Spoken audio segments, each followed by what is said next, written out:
Muy buenas tardes para todos y para todas. Es un placer estar aquí con ustedes. Muchísimas gracias al Sexto Congreso Brasilero de Recursos Genéticos por invitarme a esta charla. Soy Luz Ángela Álvarez de la Universidad Nacional de Colombia. El título de la conferencia es Influencia climática, fisiológica y de grupo racial sobre el crecimiento de ovinos de pelo criollo colombianos con cruces absorbentes con ovinos Peliway en el Valle del Cauca. Esta tesis es una parte de una tesis de maestría del estudiante Camilo Caicedo Velázquez, de la maestría en Ciencias Agrarias y Producción Animal Tropical de la Universidad Nacional. En su nombre voy a presentarla, fui su directora de tesis. Bien, el objetivo fue determinar pues el efecto climático, fisiológico y racial en caracteres de crecimiento de los ovinos de una reserva natural, el Atico. Esta es una hacienda que queda situada en el Valle del Cauca, en Colombia, en la zona de la caña de azúcar. Está en mitad de la zona de la caña de azúcar. Bien, pues nuestras ovejas colombianas tienen el mismo origen que las ovejas de cualquier parte de América, con un origen en España. Sí, se cree que de las Canarias eh, llegaron ovejas que venían de España y llegaron pues a la española en aquel tiempo, desde donde se distribuyeron a toda América. Nosotros tenemos varios biotipos o variedades de ovinos de pelo, también tenemos ovinos de lana. Estos ovinos de pelo, pues parece que tienen en esta ascendencia de los ovinos de pelo canario y de los ovinos de pelos africanos también que llegaron en el segundo viaje de Colón. Los ovinos Peliway, pues son llamados así en varias partes de América, pero tienen básicamente el mismo origen y los encontramos en las islas del Caribe y en México también. Entonces, este trabajo se refiere a ovinos de pelo criollo colombiano en sus cruces con ovinos criollos Peliway. Nuestro país, pues la ovinocultura eh, existe, tenemos estos datos, hay algunas regiones de Colombia que tienen un número muy importante de ovinos, como es la Guajira. Esto es un desierto donde habitan indígenas que son los que cuidan este patrimonio genético de animales adaptados a estas zonas desérticas, pero hay otros en otras regiones de nuestro país, son importantes para la ovinocultura. Nosotros estamos situados acá en el Valle del Cauca, cerca a 2 horas del Océano Pacífico, ¿sí? Valle del Cauca, donde el cultivo principal es la caña de azúcar, la ganadería y los ovinos y los caprinos han sido desplazados para zonas no planas, no aptas para la agricultura. Entonces, en el Valle del Cauca son pocos los ovinos, son pocos, pero tiene una gran potencial para la cría de ovinos.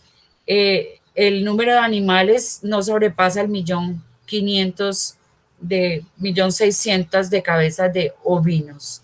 En nuestro país el consumo per cápita es bajo, entre 300 y 500 gramos de carne por año. Los sistemas de producción en Colombia son artesanales, son de bajos insumos y de bajos productos. La mayoría está basado pues en recursos genéticos criollos, pero cada vez ha habido mayor cruzamiento con ovejas mejoradas y con ovejas exóticas. Estos son fotos, esto es en La Guajira, en el desierto, son animales que llevan más de 500 años evolucionando en estas regiones y en otras regiones de Colombia, donde están en poder de los pequeños productores y para subsistencia de ellos. El trabajo lo vamos, como les explicaba, lo hemos hecho en esta región del Valle del Cauca, donde predomina la caña de azúcar y donde hay sistemas integrados de animales y cultivos. Entonces, esta es la región de donde estamos situados. Es un mar de caña, azúcar, donde ya casi no quedan reductos de bosque y todo está sembrado en caña de azúcar. La ganadería se ha desplazado casi toda hacia las montañas y encontramos esta reserva o esta finca que se llama la Reserva Natural El Atico porque es una finca antigua que ha respetado las zonas de bosques, ¿sí? Y en medio de este mar de caña encontramos pues esta reserva donde también hay caña, pero también hay animales y también hay bosques. Entonces, en esta región colombiana hay 243.232 hectáreas de caña sembradas, ¿sí? Y en las áreas marginales de callejones en caña eh, se, se ha cuantificado que aproximadamente son entre el 7 y el 12% de estas áreas no son utilizadas. Si pensamos en la gran cantidad de áreas, de hectáreas que están sembradas, entonces nos daremos cuenta que hay mucho espacio donde se pueden tener animales y que está desaprovechado. Y es decir, en estos cultivos de caña, pues los costos fijos por el control de las adveses, tanto manual como químico, mecánico, pues es muy alto y las arbences pueden ocasionar pérdidas hasta de un 30 o 40% de la caña. Este es el sitio donde estamos trabajando, es una ovinocultura integrada a la caña de azúcar, como pueden ver ustedes en las fotos, ¿sí? Hay producción de carne ovina aprovechando todas estas áreas marginales que hay o callejones y todos las pasturas y las arbences que hay dentro de un cultivo, obviamente utilizando recursos genéticos criollos, que son animales que pueden caminar entre 7 y 10 kilómetros diarios recorriendo estas zonas de caña. El uso de ovinos, entonces, producción de carne y reducción de costos de producción y de insumos en el control de las arbences y la producción de un abono orgánico por ciclaje de los nutrientes. Este es el sitio donde estamos, donde se hizo el trabajo. Son sistemas de producción integrados, donde se aprovechan las áreas marginales de los cultivos, donde hay muchos estratos vegetales, pasturas, arbóreas, leguminosas, árboles, palmeras, arbustos, árboles majestuosos. Es decir, hay muchos estratos vegetales. Estos sistemas de producción integrados mejoran el reciclaje de nutrientes y del agua, producen climas que son adecuados para los animales de confort, reducen la utilización de insumos externos, hay una mayor biodiversidad también en el suelo y las condiciones pues, del suelo se mejoran y una mayor captación de radiación o de biomasa en estos sistemas donde se integran los animales con los cultivos, con el suelo y con el clima. Entonces, nuestro problema es que los recursos genéticos normalmente han sido desplazados por genética y tecnología foránea, ¿sí? Sin que ni siquiera conozcamos los parámetros productivos, haya muy poca investigación y también ni siquiera en muchos casos hay reconocimiento de estos recursos genéticos y que pueden estarse perdiendo por hibridaciones pues indiscriminadas. Entonces, el objetivo del trabajo pues, que se realizó en esta Reserva Natural El Atico, situada en el Valle del Cauca, a 1000 metros sobre el nivel del mar, una temperatura de 24 grados centígrados, precipitación de 750, humedad relativa de 75% y con una clasificación de bosque seco tropical. ¿Sí? La historia de esta ganadería, pues hace 50 años era una base genética de ovinos criollos, que llamamos en Colombia ovino de pelo criollo, bajo sistemas de pastoreo extensivo. En 1986 arrancan con un proyecto de bancos de proteína y los animales empiezan a pastorear en estos bancos de proteína. En 1900 se trasladan los animales hacia los callejones. La presión de la agricultura pues hace que se manden los animales a los callejones y este pastoreo, pues los animales van a pastorear en estos callejones. En 2007 se introduce ovinos de pelo peligüey, ¿sí? Una introducción de machos peligüey y hay también unas mejoras, pastoreo en callejones, en caña y en sistemas silvopastoriles, como lo podemos ver aquí en Estrella, Leucaena, en esta época pues más reciente. Este es el manejo de los animales. La monta es estacional, pero es flexible, ¿cierto? Entre mayo y junio, septiembre y diciembre. En el parto las hembras son suplementadas. Aquí vemos los machos, son suplementadas y van a sistemas silvopastoriles, como los podemos ver acá. Las crías tienen un suplemento entre 30 y 45 días posparto, se les suplementa. Las madres van a los callejones, ¿sí?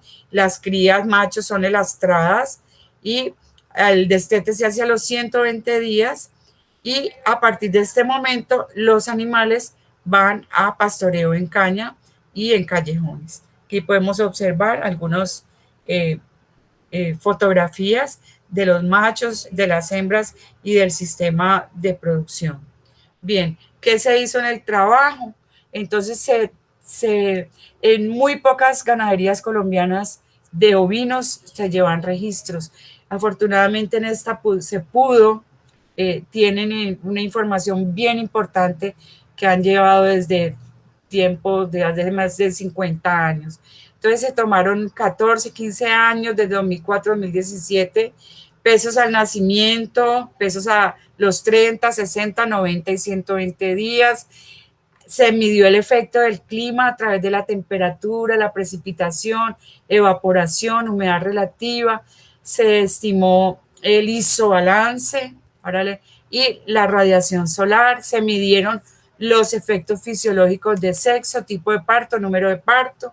Se evaluaron los grupos raciales en 9 grupos diferentes, desde el criollo colombiano puro hasta un 87-90% de peligüey. Y el efecto del año, se hicieron análisis de varianza y se determinaron pues las medias de mínimos cuadrados y utilizando pues el programa SAS, como podemos ver aquí, el peso al nacimiento a los 30, 60 días, efectos de la media, más el grupo racial, más el efecto del sexo, más el efecto del tipo de parto, si eran el primero, segundo o tercer parto, el número de parto, perdón, el tipo de parto, si era simple o era mellizos o trillizos, el número de parto desde el 1 hasta el cuarto, el efecto del isobalance y el efecto de año. Y error experimental es un modelo mixto. Entonces, el balance hídrico o el isobalance se estimó con la precipitación menos la evaporación.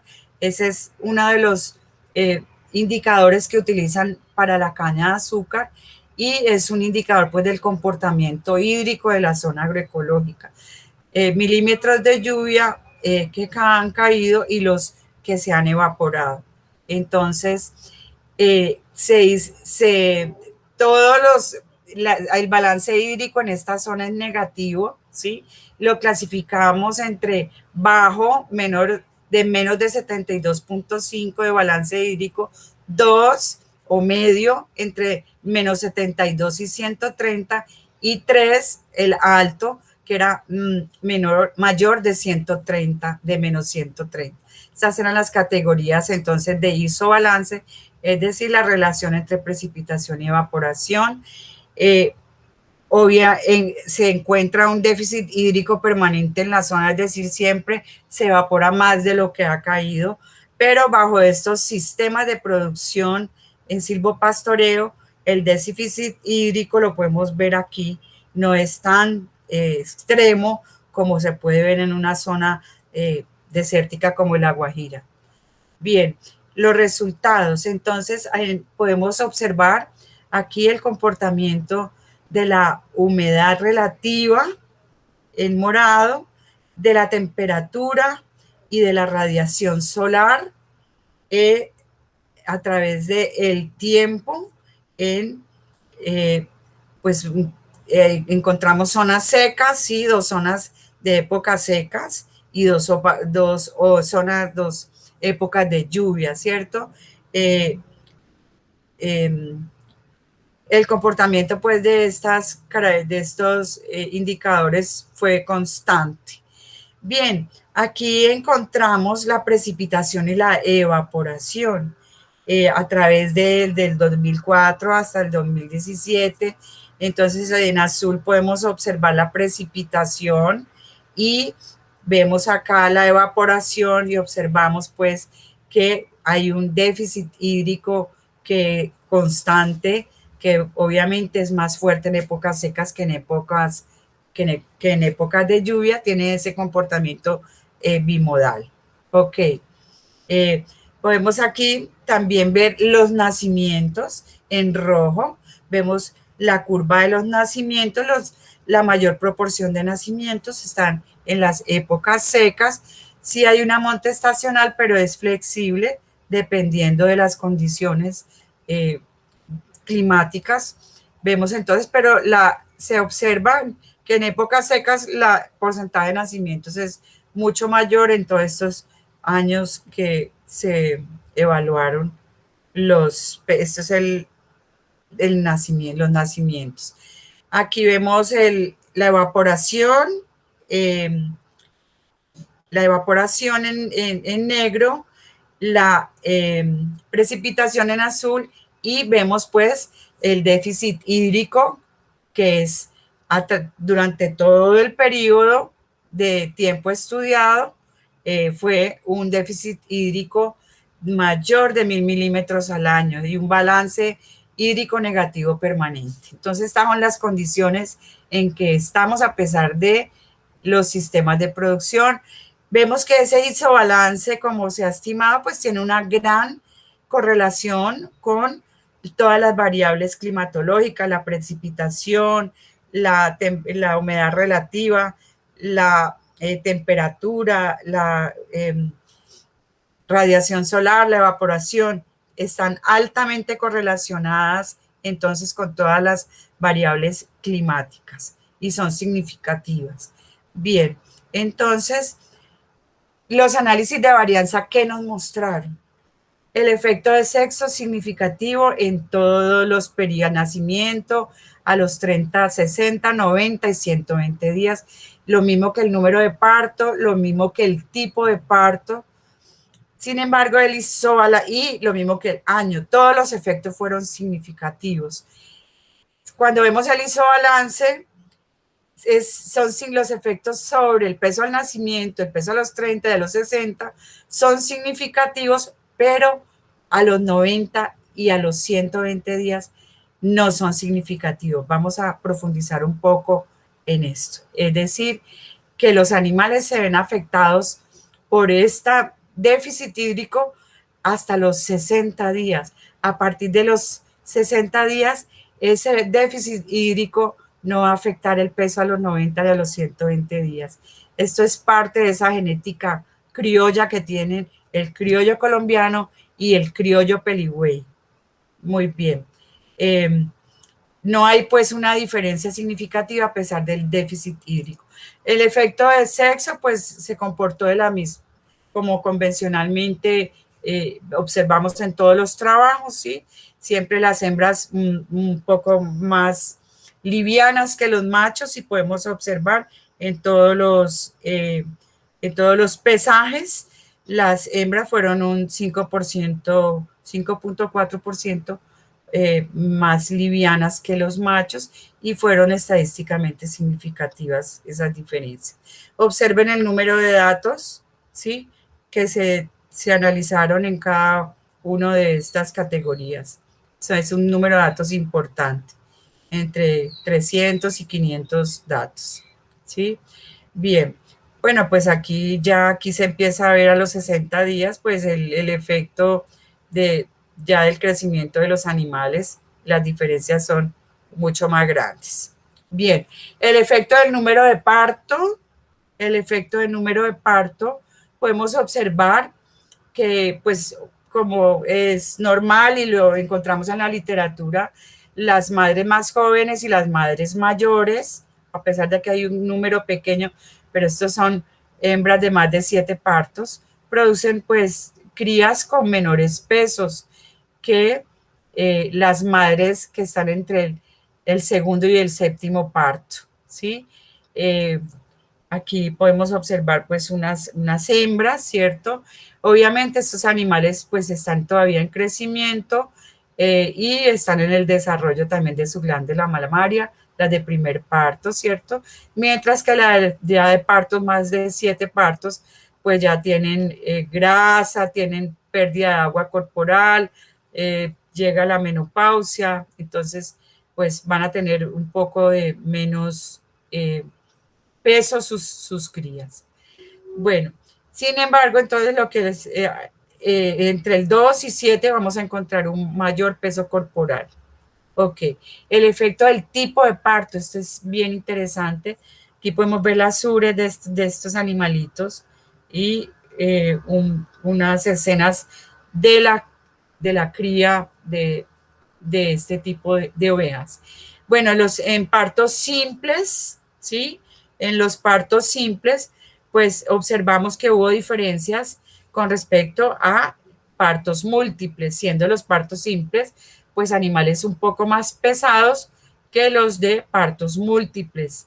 Eh, ya lo sabemos también, competencias en el útero, competencias por leche, competencias por las glándulas mamarias. Entonces hacen que estos animalitos pues sean de primer parto o de parto simple sean más pesados, ¿sí? Miren ustedes lo que sucede aquí en un parto a los 120 días tenemos 18 kilos, pero si son dos, vamos a tener 30 kilos más de animales destetos versus 19 o 18,6 kilos en un parto simple. Obviamente es mucho mejor tener partos mellizos, ¿cierto? Muy bien. Miren lo interesante que es el efecto en todo este periodo ha tenido el, los efectos, manejos tanto genéticos como ambientales que de la población. En el 2004, los partos sencillos podían llegar a ser el 90%, ¿sí? Y han ido disminuyendo hasta caer hasta un 20%.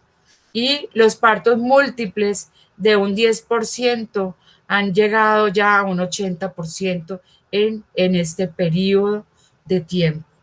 Entonces, ¿esto qué es? Efecto de mejora genética por el cruce y también de mejoras ambientales por la utilización de estos sistemas silvopastoriles y de manejo de animales en callejones. Ok, entonces ha aumentado muchísimo estos partos múltiples, ¿cierto? Y eso tiene pues un gran efecto a nivel económico. Ahora miremos el efecto del isobalance, que es bien interesante también.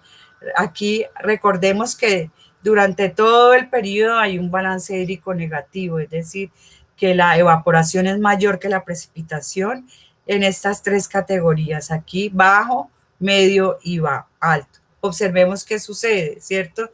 Entre isobalance 1 y 3 para el peso al nacimiento, pues no hay mayor diferencia, ¿cierto?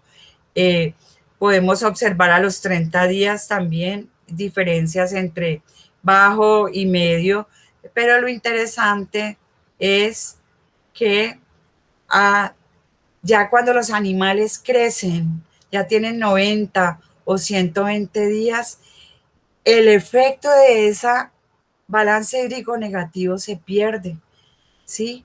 No es significativo, es decir, que el sistema que podemos observar acá, estos sistemas silvopastoriles, mitigan el efecto climático, hacen un confort para los animales, retienen el agua, no solamente pues el sistema silvopastoril, sino también el uso, la utilización de esta genética criolla, es decir, el sistema integrado. Entonces, es muy interesante ver que a pesar de lo agreste, ¿cierto? De esta falta de agua, estos animales son capaces de, de crecer y después del destete no encontramos diferencias significativas entre estos niveles de balance hídrico. Algo interesante. Miramos el efecto del año, ¿sí? El peso al nacimiento lo podemos observar acá, ha sido muy estable. Los pesos a los 30 días han ido en aumento, lo mismo que a los 60, a los 90 y a los 120 días las tendencias es a ir aumentando el peso a través de los años. Ok. A pesar del aumento de los partos múltiples, también el peso de los animales hay. Entonces eso nos está demostrando las cualidades que tienen estos ovinos criollos y estos sistemas silvopastoriles. En esta época, bueno, aquí en estos 2 años hubo una enfermedad que afectó a los animales. Ahora, finalmente, el efecto del grupo racial. Aquí encontramos entonces las desviaciones para los diferentes pesos con respecto al ovino de pelo criollo, digamos, el original, ¿sí? El, se estimaron pues los méritos del mérito del grupo racial. Ahí tenemos entonces, sí, podemos observar, tenemos acá el F1, 50 y 50, 50 de criollo colombiano, 50 peligüey, o 60 peligüey, 75 peligüey, 87 peligüey. Obviamente las desviaciones pues son un poco más grandes y en la parte de abajo, inferior, podemos encontrar entonces ya aquellos que tienen una genética un poco más, 75% de criollo, solo 25% de peligüey, es decir, podemos observar que el efecto del cruzamiento con peligüey, que también es criollo, mejora notoriamente los pesos a las diferentes edades. Vemos aquí los datos, son 3.700 datos que nos están mostrando pues que el trabajo tiene pues un número importante de datos. Bien, entonces, como conclusiones del trabajo, podemos decir que el balance hidrológico puede ser usado como una variable precisa que resume el comportamiento de la zona agroecológica, que a pesar de que fue negativo durante todo el periodo de estudio 2004-2018, no tuvo efecto sobre el peso de los animales posterior a los 60 días.